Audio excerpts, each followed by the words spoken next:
Et la seule chose dans ce document, vraiment dont je parle, c'est cette déclaration qui dit clairement que nous atteindrons et maintiendrons l'hégémonie mondiale à tout prix. C'est ce qu'il disait.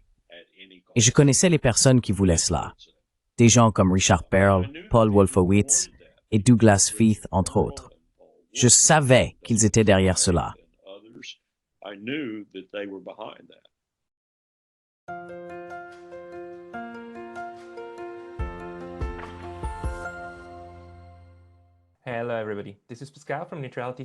Bonjour à tous.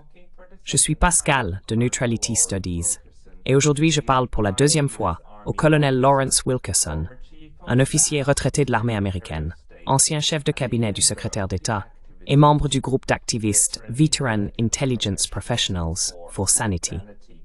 Après des décennies d'expérience à Washington, je veux profiter de son expertise sur le fonctionnement des structures de pouvoir aux États-Unis et sur le processus politico-militaire. Alors, colonel Wilkerson, bienvenue. So, Tsinagyu. Permettez-moi de commencer par ma première question. Vous êtes un homme qui a beaucoup d'expérience avec le processus politique à Washington, qui est également directement lié à sa politique étrangère, en raison de votre rôle de chef de cabinet du secrétaire d'État. Pourriez-vous nous expliquer quels ont été vos différents rôles au fil des ans? Et juste avant la discussion, vous avez mentionné que vous avez servi dans l'une des administrations les plus dysfonctionnelles qui soient. Pouvez-vous expliquer cela aussi?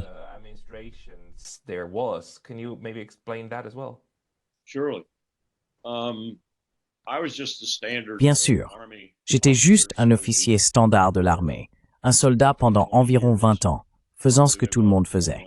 Je suis allé au Vietnam, j'ai servi en Corée, au Japon et ailleurs. Puis, en quittant le 25e division d'infanterie à Schofield Barracks sur Oahu, à Hawaï, en tant que lieutenant-colonel, je suis allé au commandement du Pacifique de l'époque, dirigé par un amiral 4 étoiles de la marine, englobant 35 pays et 35 ambassadeurs avec lesquels nous devions travailler. Et quelques personnages assez volatiles en un sens.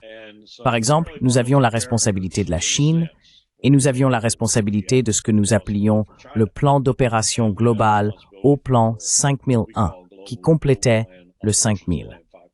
Le 5000 était la guerre avec les Soviétiques sur le front occidental en Europe.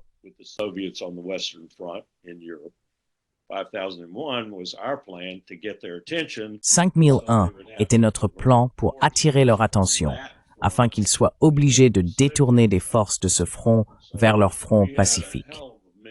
Nous avions donc une sacrée mission, vraiment, et j'avais un sacré amiral, qui deviendrait plus tard président du comité des chefs d'état-major interarmés.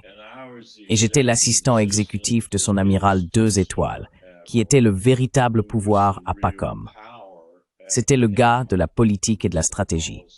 Nous avons donc fait toute la planification de guerre. Nous avons fait toute la stratégie, toutes les conversations géopolitiques avec l'amiral. Puis, l'amiral Crowe, le grand patron, est devenu président du comité des chefs d'état-major interarmés.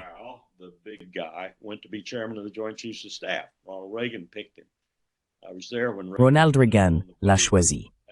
J'étais là quand Reagan est sorti sur le bateau avec l'amiral Crowe, et essentiellement l'amiral Crowe lui a donné un tour d'horizon de ce commandement massif.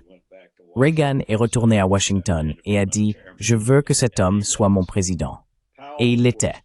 Powell, bien sûr, l'a suivi, et je l'ai suivi parce qu'il m'a choisi pour être son assistant spécial. J'ai été son assistant spécial pendant 4 ans, alors qu'il était l'individu militaire le plus puissant du monde, le président des chefs d'état-major interarmés des États-Unis. Quelle année était-ce?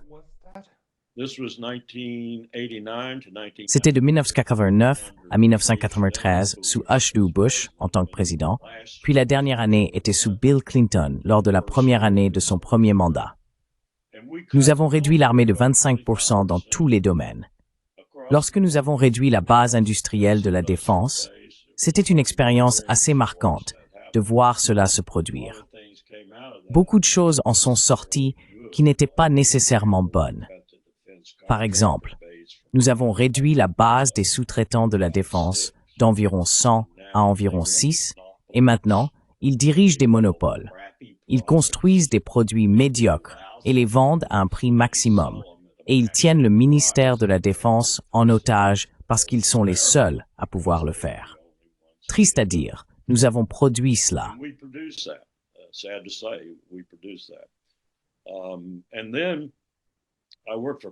Et puis j'ai travaillé pour Powell en tant que consultant privé pendant environ 3 ans, après avoir servi 4 années supplémentaires en tant que directeur du Marine Corps War College.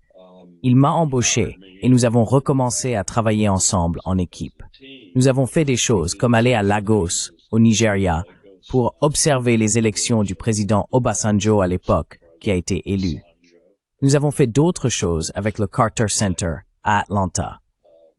Nous avons collaboré avec d'autres personnes à travers le pays. Et Powell a gardé son influence dans la politique étrangère des États-Unis. Et je savais qu'il envisageait quelque chose. Je pensais qu'il regardait probablement le poste de secrétaire à la Défense parce qu'il savait, et je savais, que c'est la position la plus puissante dans le gouvernement américain en dehors du président. Beaucoup diraient que c'est plus puissant que le président.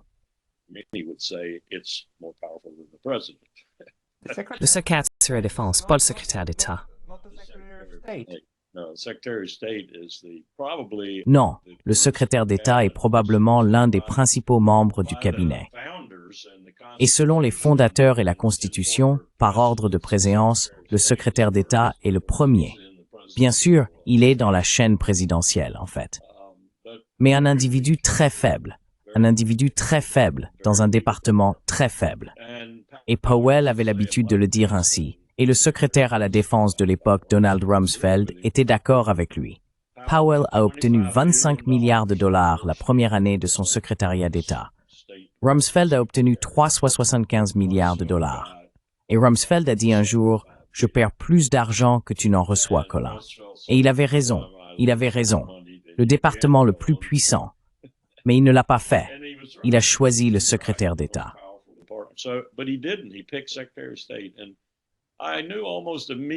Et j'ai su presque immédiatement, je pense, que j'avais fait une erreur dans mes calculs parce que l'un de ces héros était George Marshall. Et George Marshall était à la fois secrétaire d'État et secrétaire à la Défense. Mais je pense que son temps au département d'État a été plus marquant pour le pays en termes d'héritage qu'il a laissé, y compris le seul groupe de réflexion stratégique au sein du gouvernement américain, vraiment le personnel de planification politique au département d'État. Et l'imprimature qu'il leur a donnée était l'imprimature que Richard Haas, qui est devenu le directeur de la planification politique de Powell, et que Powell a ramené au département d'État. Ainsi, nous avons commencé à penser stratégiquement à nouveau. Nous ne l'avions pas fait depuis la Seconde Guerre mondiale. Et c'était une chose difficile parce que le gouvernement ne pense pas stratégiquement.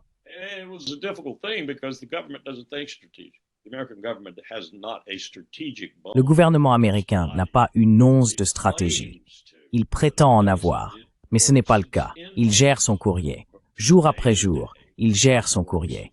Il est purement tactique, purement concentré sur les problèmes du jour, principalement des problèmes politiques plutôt que stratégiques.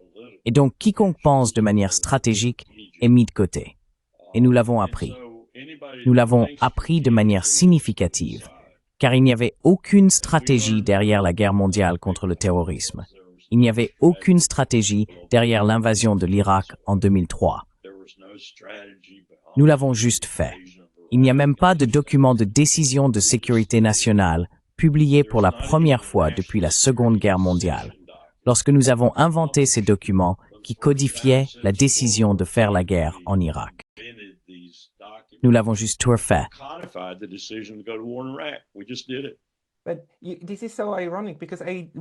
C'est tellement ironique parce que je me souviens distinctement à quel point Condoleezza Rice était extrêmement fière, proclamant que pour la première fois, les États-Unis avaient une stratégie, une grande stratégie.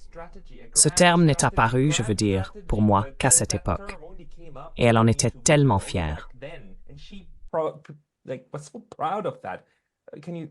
What? We in the policy planning staff offered and wrote. Nous et le personnel de planification des politiques avons rédigé plusieurs stratégies pour le gouvernement. Et à mon avis, c'était de bonnes stratégies. Et Powell les a approuvées. Condi ne les voulait pas. Alors elle s'est tournée vers son personnel et a dit « produisez une stratégie ». Elle ne les a pas aimées non plus, alors elle l'a externalisée. Cela vous en dit long. Et il y a beaucoup de think tanks à Washington qui pensent de manière stratégique. Et elle a obtenu ce qu'elle voulait, pensait-elle. Et d'autres membres du cabinet l'ont approuvé.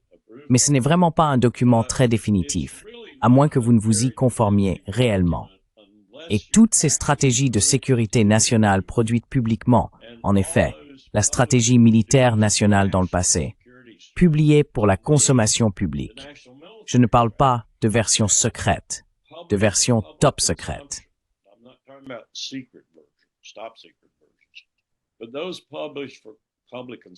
Mais ceux publiés pour la consommation publique, dont la presse parle, etc., ont été plus ou moins anodins. Ils disent simplement, vous savez, gardez l'Amérique en sécurité, gardez les alliés de l'Amérique en sécurité, combattre nos ennemis dans le domaine de la guerre. Ce genre de déclaration. Celui-ci n'était pas comme ça. C'était une attaque de sécurité nationale, néoconservatrice, produite par la combinaison de think tanks qu'elle a choisi pour produire la stratégie. Et elle l'a adoptée. Et je suis triste de dire que mon patron l'a adoptée. Et nous avons même eu des discussions à ce sujet, et je lui ai demandé s'il en était satisfait. Et il a dit oui. Pourquoi me demandes-tu ça? J'ai dit, eh bien, cette stratégie dit essentiellement, patron, que si quelqu'un bouge au pied de la montagne sur laquelle l'Amérique est perchée, nous le tuerons.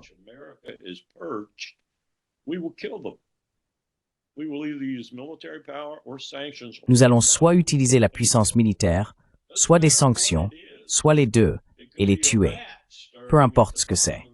Ça pourrait être un rat qui s'agite au fond de la montagne. Ça pourrait être un colosse qui s'agite au fond de la montagne, comme la Chine. Nous allons le tuer. Nous allons le tuer avant qu'il ait la chance de grandir et de nous tuer. C'est ce que nous disons dans cette stratégie. Oh, ce n'est pas si austère, Larry. Au contraire, regarde-le de près, parce que je pense que ça l'est. Et il avait quelques réserves une fois qu'il l'a examiné de plus près, mais il avait la même attitude qu'il avait toujours eue à propos de ce genre de documents. Et je dois avouer que moi aussi. Ils sont publics, ils vont au public, donc ils ne signifient rien du tout.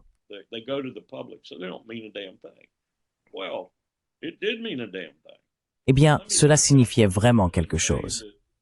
Et laissez-moi revenir en arrière un instant et vous dire que l'une des raisons pour lesquelles je ne l'aimais pas vraiment n'était pas seulement parce que Condi nous avait catégoriquement refusé ce que nous disions devrait être notre stratégie. C'était parce que ce que j'ai vu là-bas était essentiellement la même chose que Paul Wolfowitz, alors sous-secrétaire à la Défense pour la politique, avait envoyé à H.W. Bush pendant ses 4 années de mandat, lorsque j'étais assistant spécial du président Powell. Bush était le président le plus expérimenté depuis la Seconde Guerre mondiale en dehors d'Eisenhower. Je veux dire, je comparerais l'expérience de Bush avec celle d'Eisenhower. Regardez ce qu'il avait été, vice-président pendant 8 ans sous Ronald Reagan.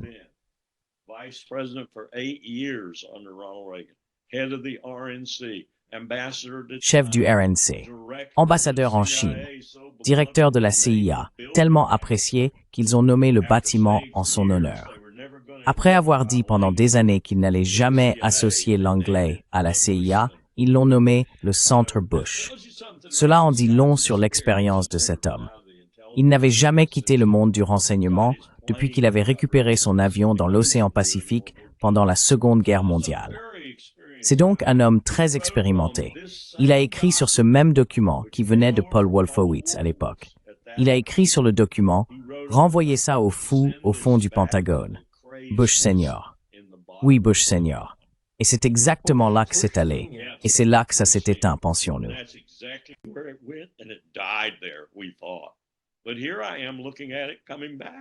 Mais ici, je le vois revenir orchestré, sans aucun doute, par les néoconservateurs des think tanks connectés avec Wolfowitz maintenant secrétaire adjoint à la Défense, et Faith, maintenant sous-secrétaire à la Défense pour la politique. Donc c'est revenu, et c'est revenu à peu près dans le même format, mais personne n'était là pour renvoyer la phrase au fou. Nous avons en fait décidé que cela allait être non seulement pour la consommation publique, et donc anodin et pas vraiment important, mais que cela allait être notre stratégie. Et la seule chose dans ce document vraiment dont je parle, c'est cette déclaration qui dit clairement que nous allons atteindre et maintenir l'hégémonie mondiale à tout prix. C'est ce que ça disait.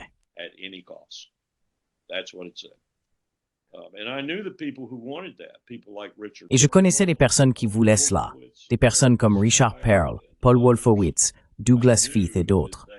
Je savais qu'ils étaient derrière cela. Cependant, Condi pensait qu'elle l'avait construit. Je ne pense pas qu'elle était complice, mais je pense qu'elle était encline à pencher de ce côté, parce que l'ultranationaliste dans le bureau du vice-président, Richard Cheney, qui a vraiment dirigé la sécurité nationale pendant les 4 premières années, était du même avis après le 11 septembre. Il était un homme changé après le 11 septembre.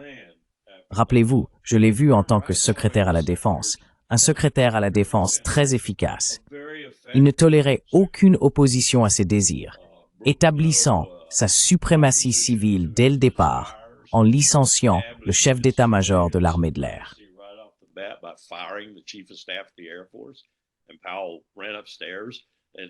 Et Powell est monté à l'étage, s'est assis avec lui et a dit « Je peux gérer ça, je peux m'en occuper. Vous n'avez pas besoin de le licencier. » Et Cheney a dit « Il est licencié. Vous avez d'autres questions ?» Et ce que Cheney faisait, c'était très tôt rétablir en réalité que le secrétaire à la Défense était le numéro 2 dans la chaîne de commandement, pas le président. « Et je dirige ce bâtiment », a-t-il dit. Et ensuite, il est le seul secrétaire à la Défense qui a annulé un programme d'aviation navale de plusieurs milliards de dollars, qui a conduit à 15 ans de procès, mais qui a finalement été décidé en faveur du gouvernement. Il a annulé tout le programme. Il a eu un briefing de décision de 15 minutes. Il a dit « Annulez-le ».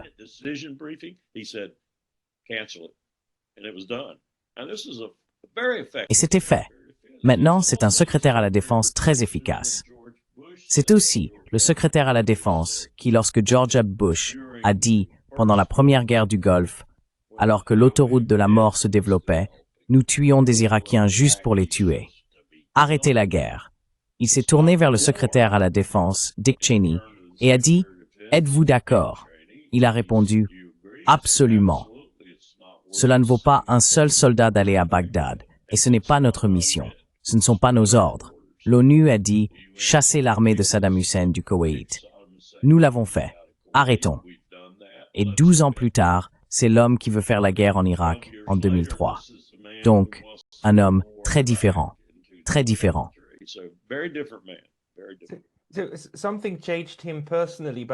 Quelque chose l'a changé personnellement. Mais en même temps, quelque chose s'est passé dans cette période, entre 1993 et 2001. Et ne mettons pas trop l'accent sur le 11 septembre, je suppose, mais sur la période intermédiaire, où ce néoconservatisme wolfowitzien a réussi à se maintenir et ensuite à revenir au pouvoir. Et Brzezinski, je pense qu'il a écrit ce livre en 1987. Et d'une manière ou d'une autre, cela a directement influencé l'administration. Pouvez-vous vous expliquer comment cela s'est produit après avoir été renvoyé de la folie jusqu'à la politique nationale?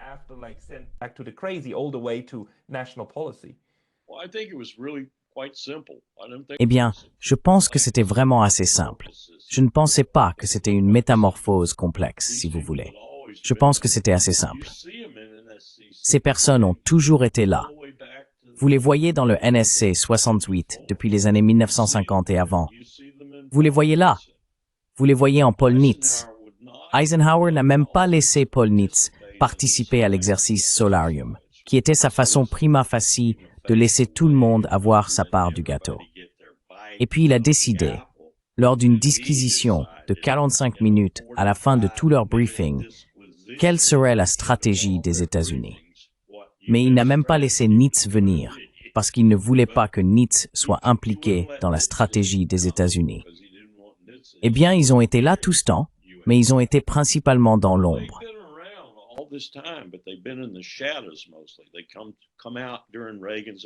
Ils sont apparus pendant l'administration Reagan, sous la forme de Richard Perle et d'autres. On peut dire que Richard Perle a peut-être saboté une tentative précoce de traiter les armes nucléaires de manière plus énergique et décisive à Reykjavik, car Perle a pris connaissance de ce que Reagan disait à Gorbatchev et vice-versa, et a réussi à convaincre le président de ne pas aller plus loin dans ces discussions.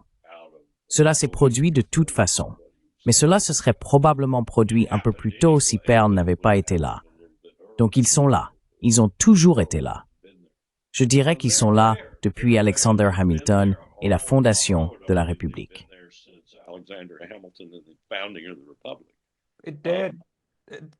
C'est vrai.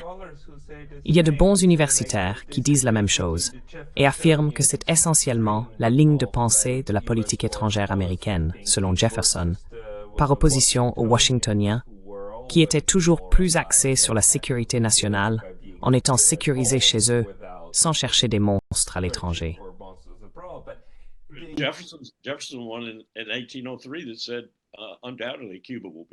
En 1803, Jefferson a dit sans aucun doute que Cuba deviendrait un État, et il y avait deux motivations pour cela. Bien sûr, il savait que les esclavagistes aux États-Unis, essentiellement le Sud, obtiendraient Cuba parce qu'ils essayaient d'étendre leur pouvoir et avaient besoin de plus d'États esclavagistes. Donc, si Cuba devenait un État des États-Unis, cela s'ajouterait au Texas, et il y aurait un autre État esclavagiste. Jefferson pensait que Cuba, simplement par proximité et à cause de cette lutte de pouvoir, deviendrait finalement un État. Mais de toute façon, pour revenir à mon point, ils entrent, ils sortent, ils entrent, ils sortent, ils entrent, ils sortent. Eh bien, ils sont venus avec une vengeance après le 11 septembre. C'était presque comme Pearl Harbor pour eux. Ils cherchaient quelque chose comme ça. Ils voulaient que quelque chose comme ça se produise parce qu'ils savaient, je suis presque sûr que la direction savait, qu'ils ne seraient pas en mesure de mettre en œuvre les stratégies qu'ils voulaient sans que quelque chose ne le rende vendable, commercialisable.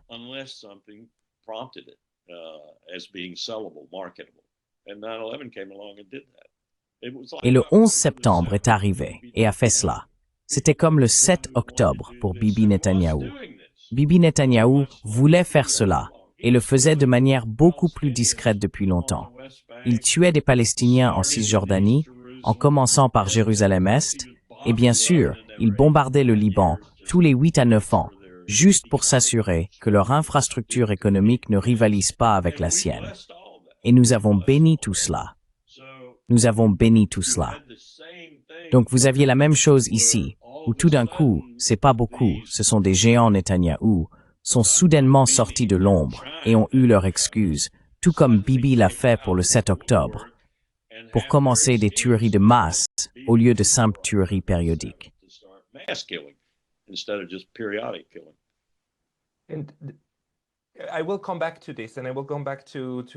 Je reviendrai sur ce point, et je reviendrai sur Israël et les États-Unis. Mais je me demande toujours si, d'après votre explication, il semble que votre évaluation soit que ces dirigeants individuels contrôlent effectivement le gouvernement et l'élaboration de la politique étrangère américaine. Ma question est toujours, qu'est-ce qui est le plus important, la structure de l'ensemble, qui répond à qui et crée quel type de dépendance, ou est-ce les individus? Parce que vous avez également mentionné la réaffirmation du contrôle sur certaines agences, ce qui impliquerait que d'autres agences pourraient être un peu hors de contrôle. Qu'est-ce que c'est?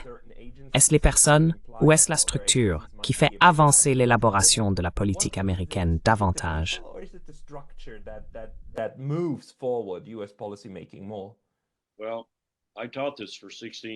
Eh bien, j'ai enseigné cela pendant 16 ans sur 2 campus civils et 2 campus militaires, le Naval War College et Springfield.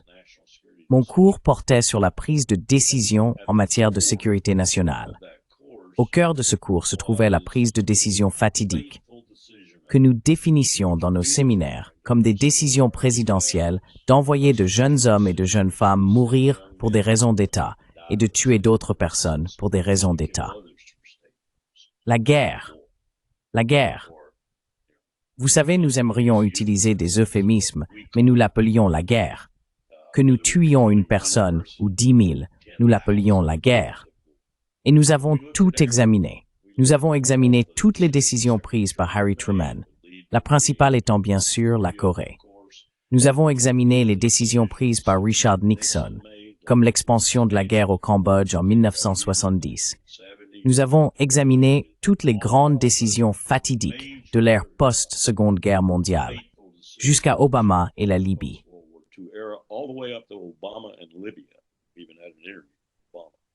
Nous avons même eu une interview avec Obama. Ce que nous avons découvert, je pense, c'était ce que j'ai utilisé comme l'un de mes principaux manuels, le livre de David Rothkopf, Running the World, the National Security Council. Et il a, à la page 12, si je me souviens bien, un cadre analytique en 5 parties. Et le premier élément était le même que celui de Powell. Qui diable prend les décisions? Le caractère, vous savez, peu importe comment vous l'appelez, une interprétation très grecque de la prise de décision. Le deuxième est les circonstances internationales. Le troisième est les circonstances domestiques. Le quatrième est leur processus. Est-il statutaire ou est-il en dehors du processus statutaire? Parce que nous avions un processus statutaire depuis la loi sur la sécurité nationale de 1947. Nous ne l'avions pas avant. Les présidents prenaient simplement des décisions. Ils décidaient simplement de partir en guerre en consultation avec leur ministre préféré ou autre. Cela a formalisé la prise de décision.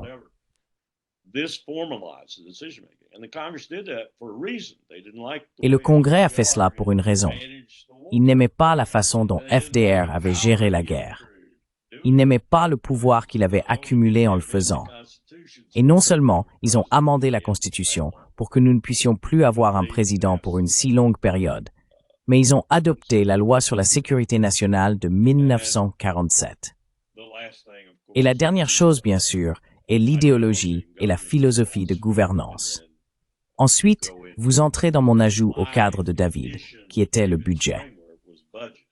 Et je soulignerai toujours que le seul président de l'ère post-Seconde Guerre mondiale qui a exigé de son responsable budgétaire de l'époque, c'est maintenant appelé le Bureau de la gestion et du budget, mais a exigé de lui un codicile à sa décision de sécurité nationale d'aller en guerre ou de mener une opération secrète, était Eisenhower, s'il le permettait.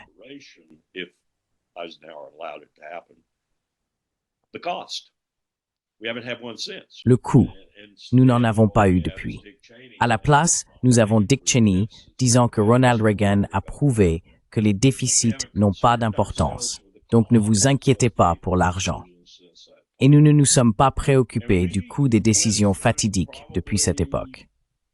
Et nous avons probablement traversé, je ne sais pas, peut-être au total 400 étudiants sur 16 ans, 100 autres sur un autre campus pendant 6 ans à l'université George Washington. Nous avons probablement parcouru presque tout ce que vous pourriez citer qui qualifierait comme une décision fatidique de 1945 à aujourd'hui. Le consensus était d'accord avec Powell que le facteur majeur était les personnes participant à la prise de décision, et non la nature statutaire ou non statutaire de celle-ci. Car beaucoup de ces décisions étaient non statutaires.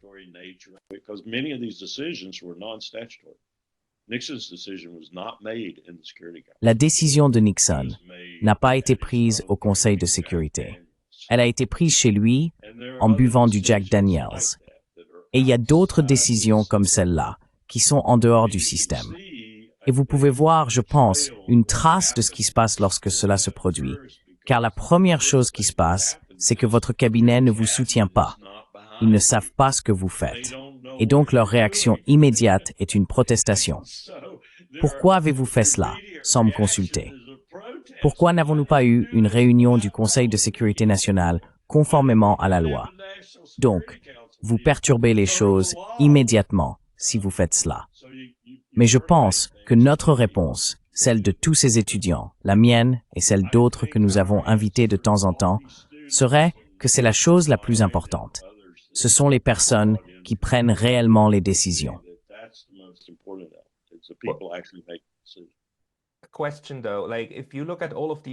Une question cependant. Si vous regardez toutes ces décisions qui sont présentées ou qui doivent être prises par certaines personnes, la question est de savoir comment elles sont formulées et qui les présente. Est-ce clair? Est-ce de bonne foi? En ce moment, beaucoup de gens sont très inquiets que Donald Trump, bien qu'il puisse avoir les bons instincts en ce qui concerne le retrait des États-Unis des guerres ou le fait de ne pas y entrer, puisse recevoir de fausses dichotomies de la part des personnes qui l'entourent. C'est comme aller en guerre ici, aller en guerre là-bas, au lieu de rien. Alors est-ce clair pendant le processus de prise de décision? Et les personnes qui prennent les décisions sont-elles conscientes du fait qu'elles doivent remettre en question le menu qui leur est présenté?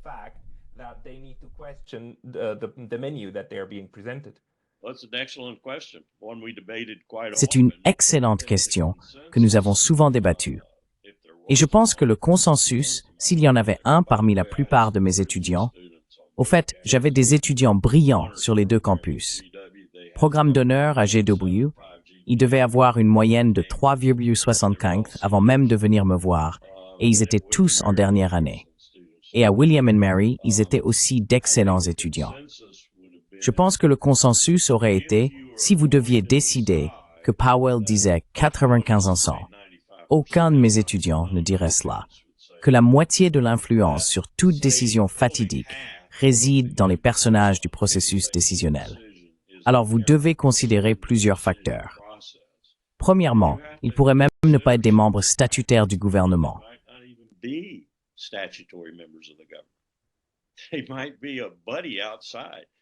pourrait être un ami à l'extérieur, qui murmure à l'oreille du président.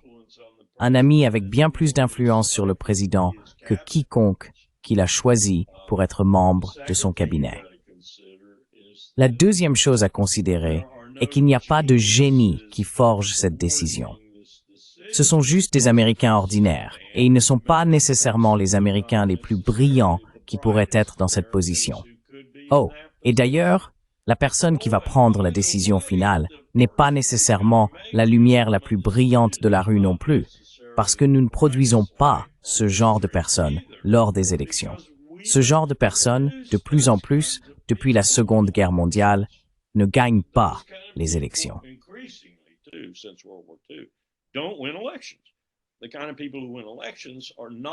Les personnes qui gagnent les élections ne sont pas celles que vous voudriez voir délibérer sur ces questions très sérieuses et prendre la meilleure décision possible. Je pense que mes étudiants diraient probablement qu'ils étaient choqués par le calibre des personnes, en particulier depuis la Seconde Guerre mondiale, qui peuplaient le gouvernement américain et prenaient ces décisions.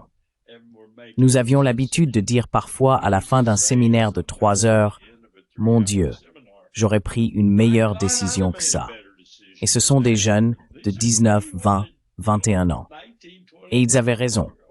Et je disais souvent, « Vous l'auriez probablement fait. » L'exercice final dans mon cours était une réunion de 4 heures du Conseil de sécurité nationale, mise en scène du mieux que je pouvais, exactement comme elle se déroulerait dans la salle Roosevelt ou ailleurs à la Maison-Blanche.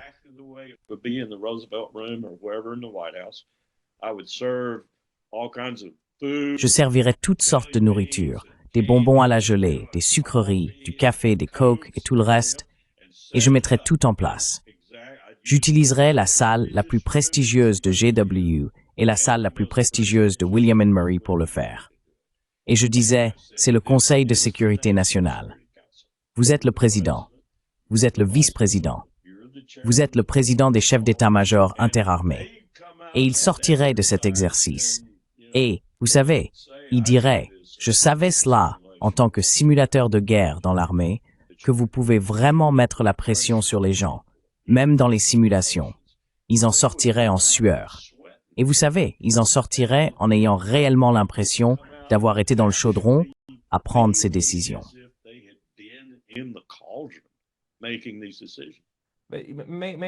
Puis-je simplement demander, lors des réunions du Conseil de sécurité nationale, lorsque ces décisions cruciales sont prises, les gens continuent-ils à grignoter et à boire? Oh oui, vraiment? Oui, cela dépend du président, bien sûr, et de ce que le président fait habituellement. Ce n'est pas toujours le cas. Mais soit le conseiller adjoint à la sécurité nationale, soit le conseiller à la sécurité nationale, qui ne sont ni élus, ni soumis à l'avis et au consentement du Sénat, ce qui est, vous savez, Henry Kissinger était présent, et il n'a été élu d'aucune manière, forme ou façon. Il faut se poser des questions à ce sujet. Jake Sullivan. Oui, mes étudiants le faisaient souvent. Ils disaient « Attendez une minute. Brzezinski est l'homme le plus puissant. Kissinger est le plus puissant. Maintenant, il est aussi secrétaire d'État. » Et je leur racontais la blague. Et ce n'est pas une blague. Cela s'est réellement produit lorsqu'un membre du personnel est venu voir Henry, alors qu'il était à la fois secrétaire d'État et conseiller à la sécurité nationale, et a dit « Monsieur le secrétaire, sur quel papier en tête voulez-vous que cette décision soit codifiée ?» Je veux dire, que nous ayons laissé cela se produire est inconcevable. Que nous ayons laissé un homme être à la fois conseiller à la sécurité nationale et secrétaire d'État simultanément. Maintenant, bien sûr, cela a été rapidement changé. Et Kissinger est passé dans l'ombre après cela, vraiment, sauf pour ses discours. Mais néanmoins, c'était une concentration de pouvoir qui aurait fait frémir les fondateurs, James Madison, dans ses bottes, qu'une telle chose se soit produite. Mais ensuite, la prise de décision elle-même, c'est très abstrait, n'est-ce pas? C'est quelques personnes dans une pièce, grignotant bien sûr, probablement conscientes de la gravité des décisions.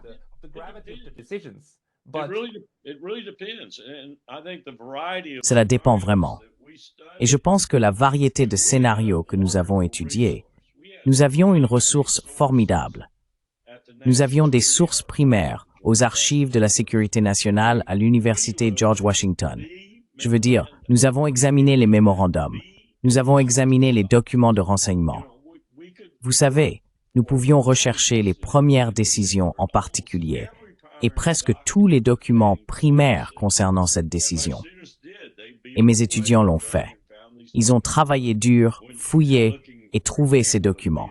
Donc quand vous regardez par exemple le Vietnam et que vous regardez Kennedy puis que vous regardez Johnson, vous examinez des documents primaires et vous regardez des résumés de documents où par exemple George Ball parle à LBJ et il lui parle de la campagne de bombardement à venir. Et LBJ intervient et dit « Oh, ne sera pas influencé par des bombes. » Vous savez, le président savait, il savait. Et pourtant, il continue et prend la décision d'envoyer plus de troupes et de tuer encore 25 000, 30 000 Américains. Pourquoi a-t-il fait cela? Quelle était la raison de cette décision? Eh bien, mes étudiants vous diraient qu'ils ont argumenté et débattu à ce sujet. Et je pense qu'ils concluraient probablement qu'il y avait plusieurs raisons à cela. Mais la principale était que LBJ savait que sa grande société était en danger s'il était perçu comme un président qui fuyait le Vietnam. Peu importe à quel point cette décision pouvait être juste, la majorité des Américains ne la verraient pas de cette façon. Et cela mettrait donc en péril tout ce qu'il voulait accomplir sur le plan intérieur. Alors il a pris le taureau par les cornes et a pris la décision. Dans un sens, l'héritage sur...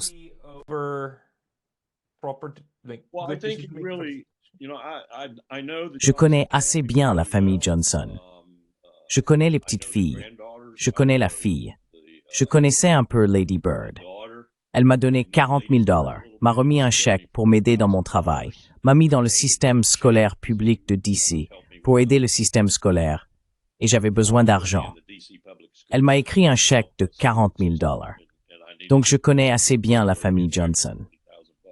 Je pense que LBJ était vraiment engagé envers la grande société. Il pensait que ce serait non seulement son héritage, mais il pensait aussi que le pays en avait besoin. Il en avait besoin. Il avait besoin de tout, de la loi sur les droits civiques, aux programmes qui en ont découlé. Et c'était son héritage, mais c'était aussi, je pense, sa profonde conviction que le pays en avait besoin. Je pense qu'il s'en est beaucoup préoccupé. Vraiment. Je pense qu'il avait du mal à dormir la nuit. Mais en fin de compte, c'est une décision qui dit, vous savez, ces 58 000 noms ou les 35 000 environ qu'il a ajoutés sur le mur là-bas, le mur commémoratif du Vietnam, était le prix que nous avons payé pour une tranquillité domestique qu'il jugeait essentielle. Okay. D'accord. Mais je veux dire, cela a au moins du sens du point de vue de la cohésion nationale ou du bien du pays, même si cela signifie que c'est mauvais pour la politique étrangère. Bad for foreign policy, but And you have to remember also, Et il faut aussi se rappeler, et cela traverse toute l'histoire de l'Amérique, depuis George Washington, que le législatif, qu'il s'agisse de la Confédération ou du Congrès actuel, considère toujours les pauvres gens de l'infanterie comme jetables. the poor people in the infantry expendable. yeah, Oui, les enfants des pauvres, oui. yes. Oui, et c'est ceux que nous mettons dans l'infanterie, dans chacune de nos guerres. I mean, the incentive structure is also very clear. If you serve in La structure des incitations est également très claire. Si vous servez dans l'armée américaine, vous avez la possibilité d'obtenir une éducation, d'aller à l'université, etc. C'est très clair. Mais je dois vous poser une question parce que la plupart des gens appartiennent au public influencé par la propagande. Ce que nous obtenons en matière de prise de décision, etc., c'est ce que nous recevons à travers les médias et les fuites rapportées, dont la plupart, je pense, font simplement partie de la manière dont vous essayez de gérer les attentes et les connaissances du grand public. Mais les personnes qui sont dans cette salle, je veux dire, elles lisent aussi ces journaux. Quel est l'impact de la réalité dépeinte par rapport à celle, espérons-le, provenant des renseignements, la réalité réelle? Parce que pour moi, il semble constamment que les gens prennent des décisions basées sur une compréhension très limitée. Surtout quand nous regardons des choses comme la guerre russo-ukrainienne en cours. Comment cela fonctionne-t-il? How does that work? I think you have to really delve deeply to find the actual. Je pense qu'il faut vraiment approfondir pour trouver le véritable objectif, la raison, ou quel que soit le mot que vous voulez utiliser, parfois la motivation, pour la décision que vous examinez. Normalement, ce n'est pas une seule décision. Mes étudiants étaient également étonnés par cela.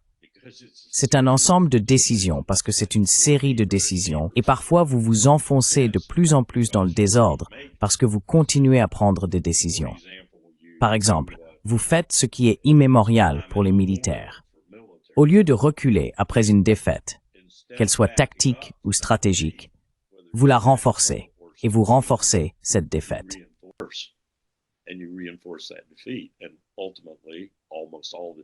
Et finalement, presque tout le temps, vous approfondissez votre défaite profonde plutôt que de renverser soudainement la situation et de gagner.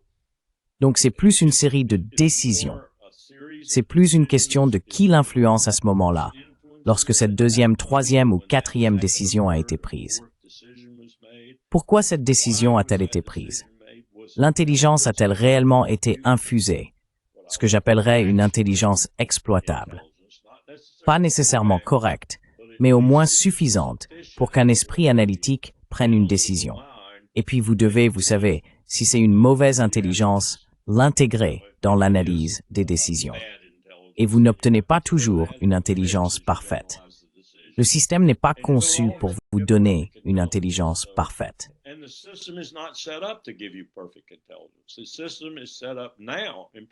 Le système est maintenant en place. En particulier, mes étudiants étaient vraiment alarmés par cela.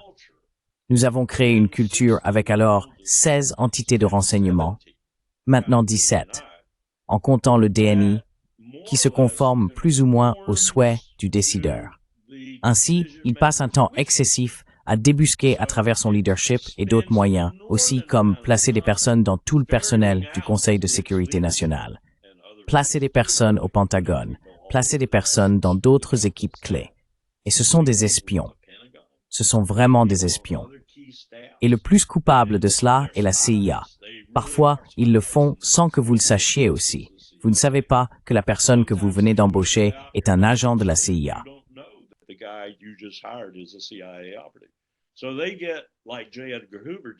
Alors, ils obtiennent, comme J. Edgar Hoover l'a fait lorsqu'il était directeur du FBI, des informations sur tout le monde dans le gouvernement.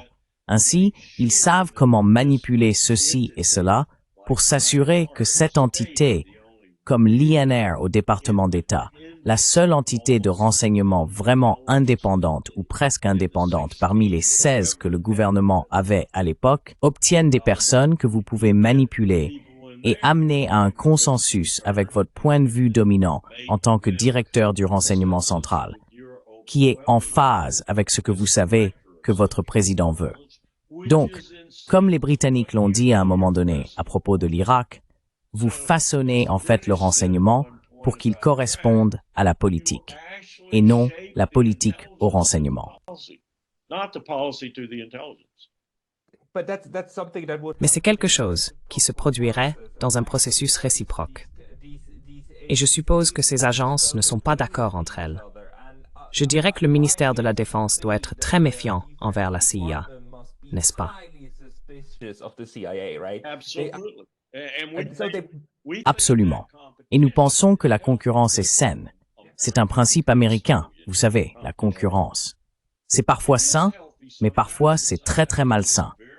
Vous obtenez en fait quelque chose comme George Tenet, par exemple, en tant que directeur du renseignement central à l'époque, ce qui est la même chose que le DNI maintenant, sauf qu'il a un autre rôle qui dit qu'il est directeur de la CIA, utilisant ce pouvoir pour persuader et ou contraindre les autres à voir les choses de la même manière ou à utiliser ses ressources, qui sont considérables, pour s'assurer que votre point de vue ne se réalise pas. Laissez-moi vous donner un exemple.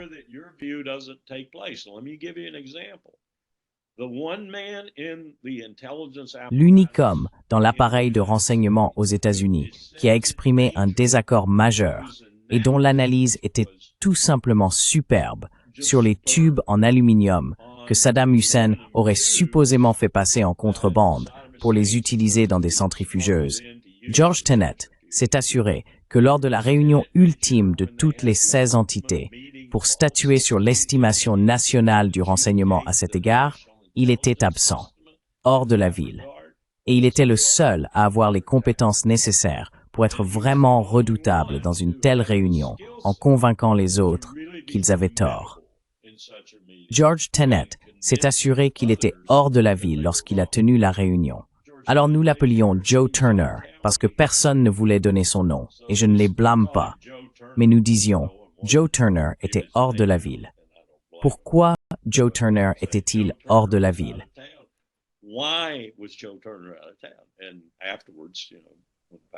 Et ensuite, Powell a plus ou moins posé cette question à Tenet et il a juste souri. Il y a eu d'autres moments comme ça aussi. Vous avez un pouvoir incroyable. Et maintenant, si vous y réfléchissez un instant, si Trump donne effectivement à Tulsi Gabbard le poste de DNI, si elle est approuvée, le pouvoir qu'il a dit qu'il allait lui donner, qui aurait dû être accordé dans la législation, mais ne l'a pas été. Le Congrès ne voulait pas aller aussi loin. Et c'est de l'argent et du pouvoir sur les personnes. En d'autres termes, le DNI peut déplacer de l'argent parmi les 16 entités et elle peut déplacer des personnes. Ne pouvait pas faire ça. Le Congrès ne voulait pas aller aussi loin. Il ne voulait pas faire de cette position un potentat aussi puissant en matière de renseignement. Mais Trump a dit qu'il allait le faire. Il va donner au DNI, seulement au DNI, un accès à lui. Et il va donner au DNI de l'argent et du pouvoir sur les personnes.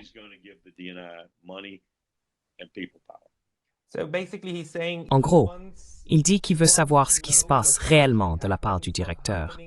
Et il veut avoir le pouvoir de démanteler le système s'il n'aime pas ce qu'il apprend sur son fonctionnement.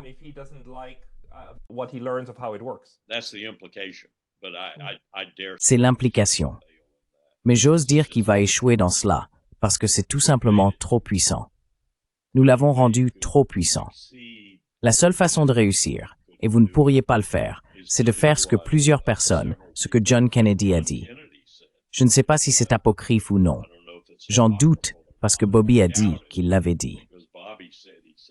Après la baie des cochons, il a dit que la CIA devrait être brisée en 1000 morceaux et dispersée à travers le monde. C'est à peu près la seule façon de le changer. Et vous n'allez pas faire cela.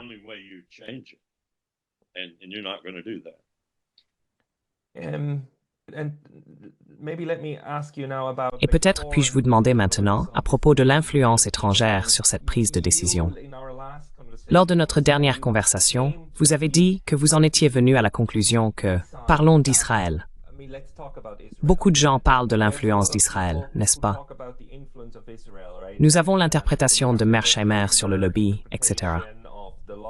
Et comment beaucoup de ces décideurs politiques ou politiciens comptent en fait non seulement sur l'argent venant de là-bas, mais aussi sur le fait de ne pas être sapés.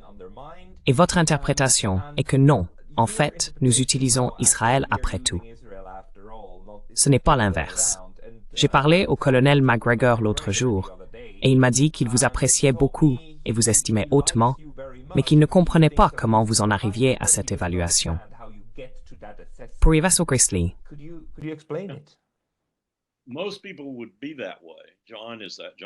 La plupart des gens seraient comme ça, John. John Mearsheimer est comme ça, j'en suis sûr. Je n'ai pas parlé à Steve Walt à ce sujet, mais je suis sûr que Steve est comme ça aussi. J'arrive de cette manière, et laissez-moi commencer par une description de ce que les Israéliens ont fait, qui je pense reflète cela de leur point de vue. Nous avons AIPAC et nous avons J Street. je ne connais pas le deuxième. J Street est le groupe de lobbying israélien modéré en Amérique, qui s'oppose constamment à certaines des choses que l'AIPAC promulgue, à certaines des contributions qu'il facture. Jeremy Ben-Ami est à la tête de J Street. Ce sont tous les deux la même chose. L'un est un groupe hardcore et l'autre est un groupe qui, si le groupe hardcore est vaincu ou même dissous peut-être dans un avenir pas trop lointain, J Street sera là et tout le monde se tournera vers eux. Merveilleuse, belle technique d'Israël. Ce n'était pas Israël, c'était nous. C'était nous qui avons encouragé ce développement du côté doux et du côté dur. Et je ne pense pas que John et Steve se trompent à propos du Congrès et de l'influence du lobby.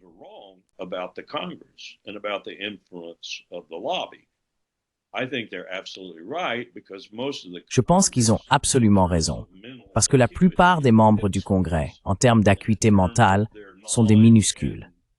Et en termes de leur connaissance et de leur capacité à traiter les questions de sécurité nationale et même de politique étrangère, ils sont très en retard et ne s'y intéressent pas vraiment, à moins qu'il ne s'agisse d'une question comme s'en prendre aux Ortega au Nicaragua ou à la Géorgie, par exemple, ou à Wilson, en Caroline du Sud. Ils ne s'y intéressent pas. Ils s'intéressent seulement à deux choses, rester en fonction et gagner de l'argent. C'est essentiellement ce qu'est devenu notre législatif. Il y a des exceptions, mais c'est essentiellement ça. Donc oui, c'est très important en ce qui les concerne.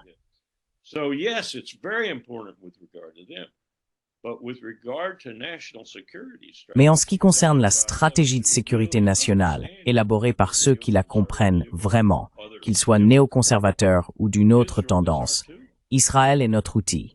Ce sont eux les gens. C'est l'État que les Britanniques ont formé pour cela, et nous leur avons pris. Et ce que c'est garder le Levant pour nous, point final. C'est pour cela qu'ils sont là. Et si cela implique de tuer beaucoup de gens qui sont des Arabes palestiniens, cela nous convient. Et c'est pourquoi nous acceptons cela.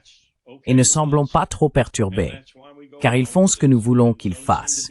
Ils font maintenant ce que nous voulons qu'ils fassent en Syrie. Ils avancent progressivement. Savez-vous qu'ils ont maintenant probablement 30% de l'eau en Syrie sous leur contrôle? Ils font ce que nous voulons qu'ils fassent.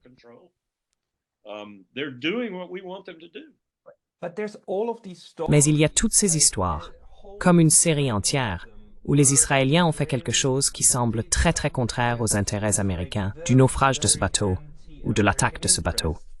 J'ai oublié le nom.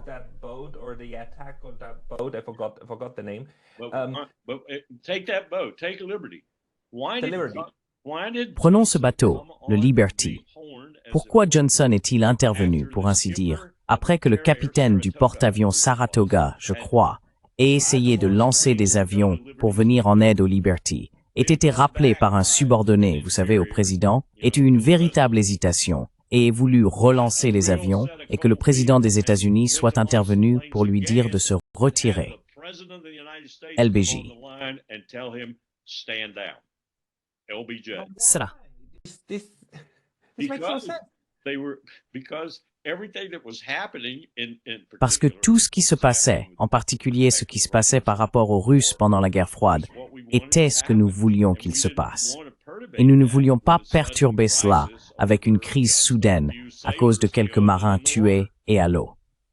Maintenant, la commission originale conçue pour examiner cela, on m'a dit, je n'en ai aucune preuve, j'aimerais en avoir. La commission originale a découvert certaines de ces choses, et l'amiral que nous avions mis à la tête de la commission l'a étouffé, tout comme notre inspecteur et tout un tas d'autres personnes ont étouffé le rapport Warren, ou ont entaché le rapport Warren. Donc, le rapport Warren est une fiction. C'est une fiction.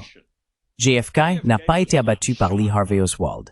JFK a été abattu par un certain nombre de personnes qui étaient des assassins pour, certains diraient, des parias de. Je ne le ferai pas. Je dirais qu'ils étaient des personnes recrutées par l'establishment de la CIA, de l'armée et de la mafia. De très bons tireurs, de très bons assassins qui ont placé des balles là où Lee Harvey Oswald n'aurait pas pu le faire. Je veux dire, juste le test du FBI sur le fusil, le meilleur tireur d'élite que le FBI avait, n'a pas pu faire fonctionner le fusil de Lee Harvey Oswald de la manière dont il aurait dû fonctionner pour faire ce qui s'est passé. Et Arlen Specter et d'autres de la commission Warren. Arlen Specter. C'était le gars qui a manipulé la commission Warren, manipulé les questions et réponses, et ainsi de suite, qui ont abouti à la décision que la commission Warren a prise, qui était des foutaises. C'était juste un mensonge.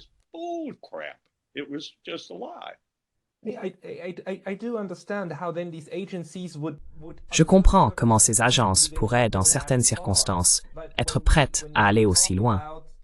Mais quand nous parlons de l'influence, disons, d'Israël sur les présidents américains, comme l'un après l'autre, qui se seraient mis très en colère contre les Israéliens, mais quand même, eh bien, ce n'est pas mon expérience.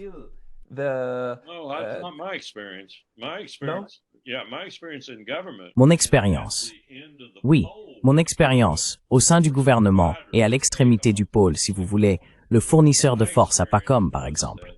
Mon expérience était que lorsque Reagan parlait, ou lorsque H.W. Bush parlait, ou lorsque un président pensait vraiment que les Israéliens faisaient quelque chose qui n'était pas dans l'intérêt de la sécurité nationale de l'Amérique, il parlait durement, rapidement et efficacement.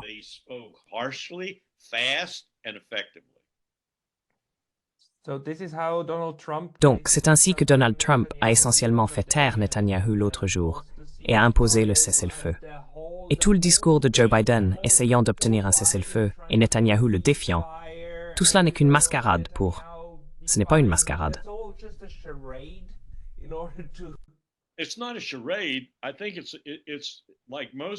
Je pense que c'est, comme la plupart des choses, une division formidable au sein du gouvernement américain. Tout le monde n'adhère pas à l'idée qu'Israël est notre caniche faisant notre travail.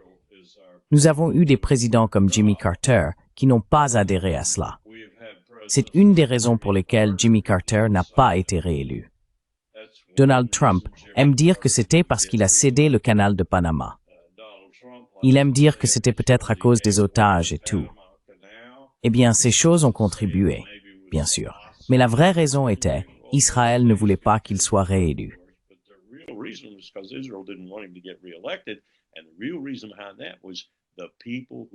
Et la véritable raison derrière cela était que les personnes qui utilisaient Israël ne voulaient pas qu'il soit réélu. Vous ne voulez pas d'un président qui ne comprend pas la formule. Et quand vous en avez un, il ne fait qu'un mandat. H.W. Bush a frappé Israël si fort que je soutiendrais que ce n'était pas Ross Perot.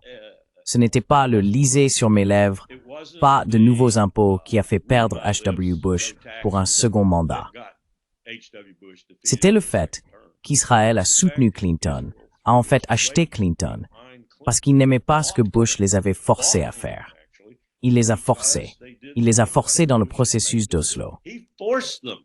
He forced them into the Oslo process. But doesn't this undermine? Mais cela ne sape-t-il pas l'argument selon lequel Israël agit à la demande des États-Unis? Il y a donc une réciprocité entre ces deux-là, alors? There's a reciprocity between these two, huh? I don't think so. I think you've got to keep Je ne pense pas. in line. Je pense que vous devez garder votre subalterne sous contrôle. Vous ne pouvez pas laisser votre subalterne sortir des rangs et vous ne pouvez pas laisser votre subalterne n'est pas le bon terme. Vous ne pouvez pas laisser votre État suppléant opérant essentiellement en accord avec vos besoins de sécurité nationale ou tels que vous les percevez, partir dans des tangentes et faire des choses qui pourraient avoir des répercussions contre vous. Et je pense que c'est l'une des raisons pour lesquelles Trump, ne sachant rien de tout cela, je supposerais que Trump ne sait rien de ce que j'ai dit. Il n'a pas la moindre idée. Il n'a pas la moindre idée de ce que font les ombres.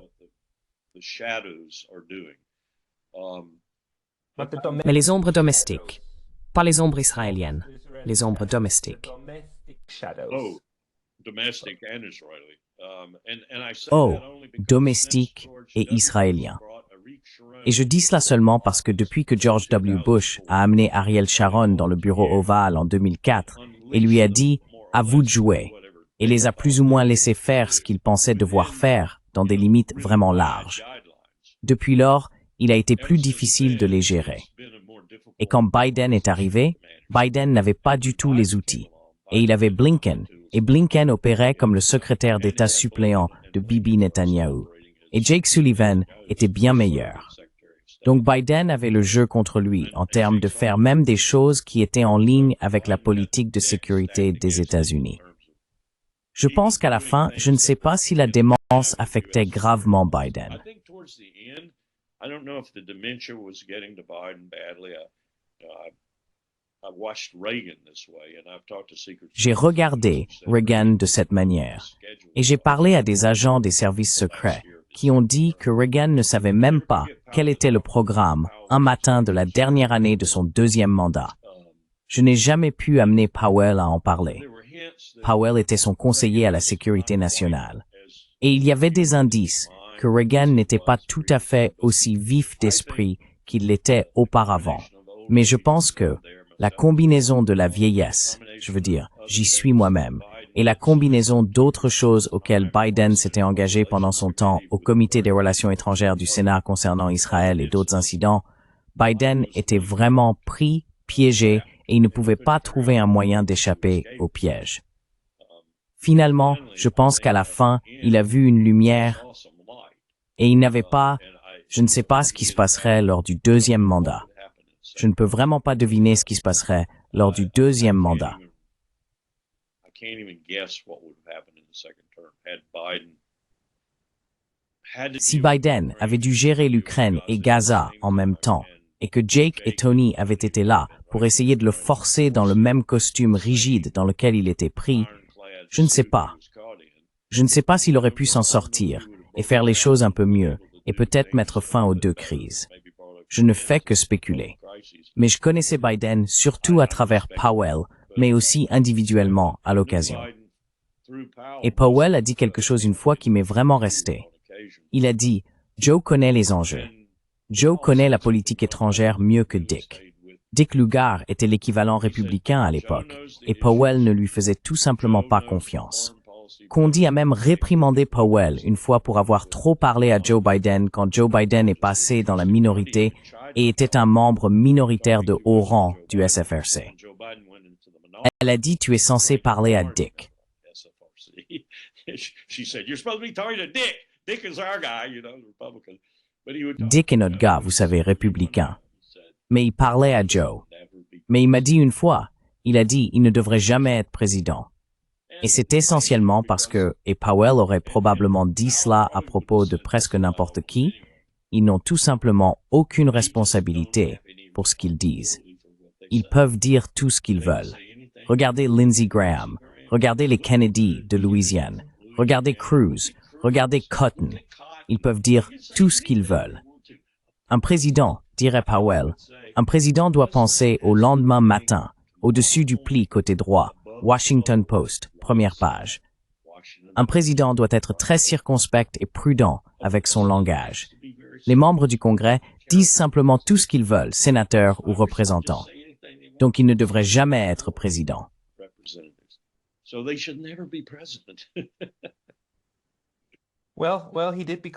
Eh bien, il est devenu président. Et colonel Wilkerson, je vous ai promis que nous ne dépasserions pas l'heure, ce à quoi nous approchons. Vous m'avez donné beaucoup de matière à réflexion et de nouvelles questions. Je vous recontacterai si je le peux, et je vous remercie beaucoup pour toutes ces perspectives.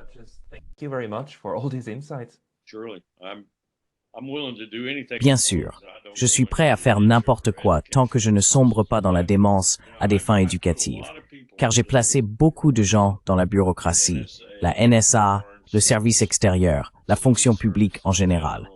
J'ai une jeune femme, une étudiante brillante, qui est responsable du bureau Irak à la NSA, mariée au responsable du bureau Russie, qui était également l'un de mes étudiants. Donc, tout ce que je peux faire pour créer des jeunes ou aider les jeunes à être de meilleurs fonctionnaires ou de meilleurs professionnels étrangers ou autres, je le fais. Parce que nous devons changer cela. Nous devons changer cela.